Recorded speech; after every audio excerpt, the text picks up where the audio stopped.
अगर आप चाहते हैं कि दवाई भी रास आए और मैदा भी ठीक रहे और मज़ीद मसला ना बने, तो रोटी खाने का बेहतरीन तरीका है अदरक लहसुन प्याज अपनी हांडी में डाल लें अच्छी तरह। शोरबा बनेगा, वो शोरबा लें और उसमें छोटे छोटे पीस करके रोटी के डाल दें और फिर उसको चम्मच के साथ खाएं, ताकि मैदे को बिल्कुल ज़ोर न लगाना पड़े खाना हजम करने के। ठीक है जी।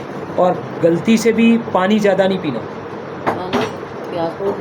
वो आपने अगर पीना है तो फिर छोटे छोटे घूंट, चाहे खाने के दौरान चाहे खाने के बाद लगाएं, घूंट पहले लगाएं या मसलसल लगाते रहे, कोई छोटे छोटे घूंट लगाने आपने पानी के। बस अगर एकदम आपने गिलास एक दो पी लिए तो वो रोटी वो दवाई सब वो भी तंग करेगी, आप परेशानी होगी। इसलिए जितना पानी कम और स्लो पिएंगे उतना मसला हल होगा।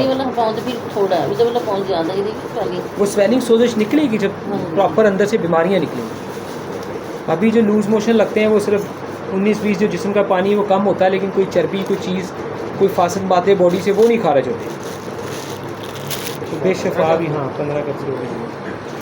तो ये इसमें दवाई है, ठीक है, बगैर नमक है ये टोटली। तो ये जब गैस ज़ाबियत बदहज़मी कुछ भी मैदे में परेशान हो तो उसके 2-3 चम्मच खाने आपने बड़े आधे आधे। छोटी चाय वाली हो तो वो भर भर के खाते हैं। तो 3 टाइम सुबह दोपहर शाम इसे आपने खाना है। ज़रूरत के मुताबिक इसे ज़्यादा खा सकते हैं पत्ती को। ठीक है जी। और ये 2 कलर के कैप्सूल है, एक लाल एक पीला है। सुबह भी खाने हैं, दोपहर भी शाम भी, दोनों एक एक खाना है। ये कब्ज़ वाले हैं, कब्ज़ ज़्यादा है तो 2 वरना 1। अगर नहीं फील कर रहे कब्ज़ तो इसे रोक के रखें, इसे रोक के रखें। हम कह रहे हैं कि 24 घंटे में एक मोशन आए, कब्ज़ है या पेचस हैं, दोनों मसलों में नहीं मुझे रहती वो मेथी की गोली खाने फिर सब हो जाता है, लेकिन ये है कि इसको ज़रूरत समझे तो फिर इसको आपने खाना है। ठीक है जी। इससे रोज़ाना अगर मोशन आएगा भी ना एक आध तो आपका ही फ़ायदा है, ये बीमारियाँ भी खारिज करेगा। इसने खाली मोशन नहीं लेके आना, अंदर से बहुत सारे फासिद मादे निकालता है। ये ब्लड प्रेशर हाई का कैप्सूल है।